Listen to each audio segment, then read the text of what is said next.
ఆత్మీయవాణి TV ఛానల్లో క్రీస్తు సందేశమును వీక్షిస్తున్న ప్రేక్షకులకు స్వాగతం, సుస్వాగతం. ఇక నుండైనా మాదిరిగా, మాతృకగా, ఆదర్శంగా, ఉదాహరణగా జీవించు అనే అంశం మీద ఈరోజు ధ్యానం చేస్తున్నాం. ఇంతవరకు యేసు ప్రభు యొక్క మాతృకను చూసాం, మాదిరిని చూసాం. ఆయన జీవిత విధానంలో ఆయన మనకు ఉదాహరణగా జీవించినటువంటి అనేక అంశాలను మనం ధ్యానం చేస్తాం.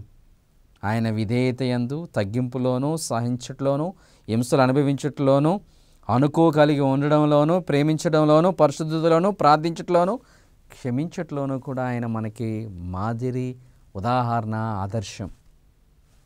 మనం ఇప్పుడు పూర్వవేదం నుంచి నూతన వేదం వరకు ఉన్నటువంటి పాత నిబంధన గ్రంథం నుంచి నూతన నిబంధన గ్రంథం వరకు ఉన్న కొంతమందిని తీసుకుందాం, ఒక 6గురిని తీసుకుందాం. అందులో మొట్టమొదటి వ్యక్తి విశ్వాసానికి మాతృక, మాదిరి, ఆదర్శం అనగానే మనకి జ్ఞాపకం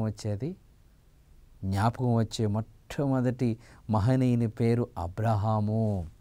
అబ్రహాము అనగానే విశ్వాసులకు తండ్రి అని అర్థం. హెబ్రీయులకు రాసిన లేఖ 11వ అధ్యాయం 8 నుంచి 10, 17 నుంచి 19 వచనాలలో మనం చదివితే, ఆదికాండంలో 12వ అధ్యాయం నుంచి అబ్రహాము జీవిత విధానాన్ని మనం క్షుణ్ణంగా పరిశీలిస్తే విశ్వాసులకు తండ్రి, విశ్వాసంలో మాతృక. కారణం 99 సంవత్సరాల ప్రాయంలో దేవుడు నీకు బిడ్డ కలుగుతాడు, నీ వంశోద్ధారకుడు పుడతాడు అని సెలవిచ్చినప్పుడు ఆయన యందు నమ్మకం కలిగి ఉన్నారు అబ్రహాము గారు. అబ్రహాముకి మొదటి నుంచి భగవంతుని యందు విశ్వాసం, నమ్మిక. తన సొంత ప్రాంతాన్ని, తన సొంత గ్రామాన్ని వదిలిపెట్టి రమ్మంటే అబ్రహాము బయలుదేరి వచ్చాడు. పాలు తేనె జాలువారే ప్రాంతమైన ప్రాంతానికి నేను నడిపిస్తానయ్యా రా అంటే, నువ్వు ఎక్కడికి రమ్మంటే అక్కడికి వస్తానని ఈయన ప్రయాణమై వెళ్తూ ఉన్నాడు. అబ్రహాము విశ్వాసములో మాతృక, మాదిరి, ఉదాహరణ, ఆదర్శం అని మనకు తెలుసు. రెండవ వ్యక్తి సహనానికి మాదిరి ఎవరు? ఆలోచించండి. యోబు. యోబు అనే పదం మనం వింటే సహనానికి చిహ్నం అని చెప్పగలగాలి. కారణం దేవుడు తనకిచ్చినటువంటి ఆశీర్వాదాన్ని అంతటినీ సాతాను తీసేస్తున్నప్పటికీ చాలా సహనం కలిగి ఉన్నాడు. ఎంత సహనం కలిగి ఉన్నాడంటే, ఆస్తి పోయింది, అంతస్తు పోయింది, ఐశ్వర్యం పోయింది, దేవుడిచ్చినటువంటి బిడ్డలను మరలా పోగొట్టుకున్నాడు. చివరికి సొంత ఇంటిలో నుంచి కూడా బయటకు పారవేయబడ్డాడు. చెత్త కుప్పల మీద దుర్వాసన కలిగినటువంటి ప్రాంతంలో ఆయన కూర్చుండబెట్టబడినాడు. శరీరమంతా వ్రణాలతో, చీము నెత్తురతో చిందర వందరగా ఉన్న సమయంలో, అసహనం కలిగించే సమయంలో కూడా యోబు సహనంగా ఉన్నాడు. యోబు గ్రంథం 11వ అధ్యాయం 20 నుంచి 22 వచనాలు మనం చూడొచ్చు.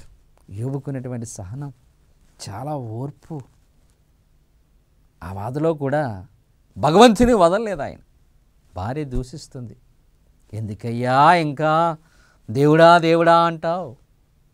నీ బిడ్డలు పోయారు, ఆస్తి పోయింది, మందలు పోయాయి, ఐశ్వర్యం పోయింది, పేరు పోయింది, ప్రతిష్ట పోయింది, నేను తప్ప అన్నీ పోగొట్టుకున్నావు, చివరికి నిన్ను ఇంట్లో ఉంచలేక ఈ చెత్త కుప్పల మీద ఉంచుతూ ఉన్నప్పటికీ కూడా ఇంకా సహనంతో దేవుడా దేవుడా అంటున్నావే అని ఎగతాళి చేసినప్పటికీ ఆయన సహనాన్ని వదిలిపెట్టలేదు. అందుకే సహనంతో భగవంతుని ప్రార్థన చేస్తున్నాడు. యోబు సహనానికి చిహ్నం. యోసేపు అనగానే పాత నిబంధన గ్రంథంలో ఏం జ్ఞాపకం రావాలండి? పవిత్రతకు చిహ్నం, పవిత్రతకు ఆదర్శం. యోసేపు పవిత్రతకు మాదిరి. పవిత్రతకు మాత్రమే కాదండోయ్, క్షమించటం కూడా ఆయనకే తగింది. పొతిఫర్ భార్య యోసేపు నందు మోహపు తలంపు, మోహపు ఆలోచన కలిగి ఉంది. ఈయన్ని వ్యభిచారం అనే పాప ఊబిలోనికి లాగే ప్రయత్నం చేసింది. కానీ ఈయన నో, నేను నా యజమానికి ద్రోహం చేయలేను, నాకు ఇంతటి ఆశీర్వాదాన్ని ఇచ్చినటువంటి నా దేవుని నేను మోసం చేయలేను అని పవిత్రత కోసం, పవిత్రతలో జీవించడానికి తన మీద పడిన నిందను, అవమానాన్ని భరించే ప్రయత్నమే చేశాడు. కానీ అపవిత్రమైన జీవితానికి కంకణం కట్టుకోవాలి. అందుకనే యోసేపు అనగానే పవిత్రతకు, పావనతకు చిహ్నం, మాదిరి, ఆదర్శం. అంతేకాదండోయ్, ఈయన క్షమించడం కూడా. తను నమ్మేసినటువంటి తన అన్నదమ్ములు క్షమిస్తూ ఉన్నాడు. కరువచ్చి ఫరో రాజు దగ్గరికి వచ్చినప్పుడు ఈయన గవర్నర్గా పనిచేస్తున్నటువంటి ఆ దేశానికి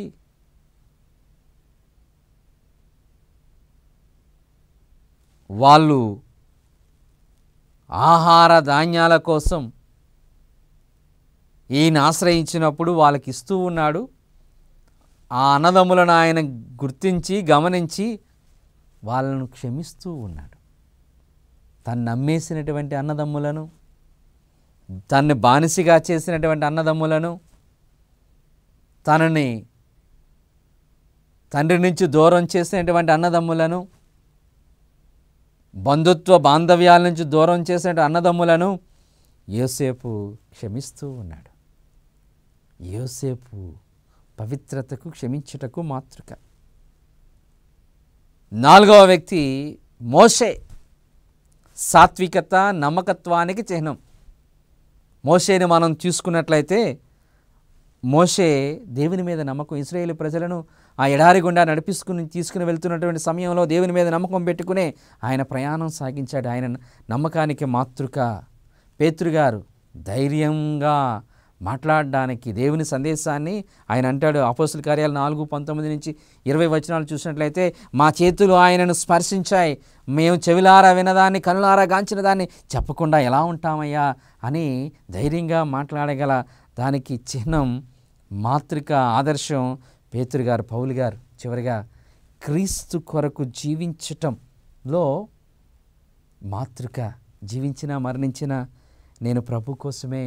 పునీత పౌలు గారు పిలిపికి రాసిన లేఖ 1:21 వచనంలో, ఈ లోకంలో నేను జీవించినంతకాలం నా దేవుని కోసమే, క్రీస్తు కోసం ఎలా జీవించాలి అనే అంశానికి ఆదర్శం పౌలు గారు. ప్రభునందు ప్రియమైనటువంటి దైవ ప్రజలారా, నీ పేరు చెప్పగానే నువ్వేమన్నా విశ్వాసానికి ఆదర్శమైన వ్యక్తివా, సహనానికి ఆదర్శమైన వ్యక్తివా, పవిత్రతకు ఆదర్శమైన వ్యక్తివా, సాత్వికతకు, నమ్మకానికి ఆదర్శమైన వ్యక్తివా, ధైర్యంగా దేవుని గురించి మాట్లాడే వ్యక్తివా, క్రీస్తు కోసం జీవిస్తున్నావు అని నిన్ను చూసి ఎవరైనా ఆదర్శంగా తీసుకుని బ్రతకగలరా?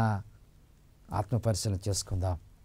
ఈరోజు నిర్ణయించుకుందాం, ఇక నుంచి అయినా నువ్వు ఒక ఆదర్శం కలిగినటువంటి వ్యక్తిగా జీవించడానికి దేవుడు నిన్ను, నన్ను, మనల్ని ఆశీర్వదించాలని ప్రభుని ప్రార్థించుకుందాం. చేతులు జోడించి ఆ ప్రభుని వేడుకుందాం. ప్రేమమడిన మా దేవా,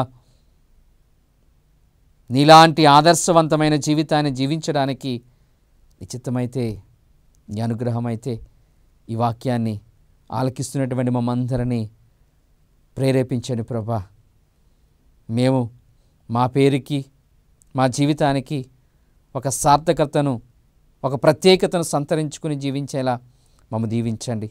మా విశ్వాసాన్ని, మా నమ్మకాన్ని మేము చక్కగా మీ యందు విశ్వాసం కలిగి, మీ యందు నమ్మకం కలిగి, పవిత్రత యందు జీవించే మంచి వ్యక్తులుగా, ఆదర్శప్రాయులుగా, అనేక మందికి మాతృకగా, మాదిరిగా మారేలా, ఉదాహరణగా మారేలా మమ్మల్ని దీవించమని మా ప్రభు మీ కుమారుడైన యేసుక్రీస్తు ద్వారా ఈ మనవి చేయుచున్నాము. ఆమేన్.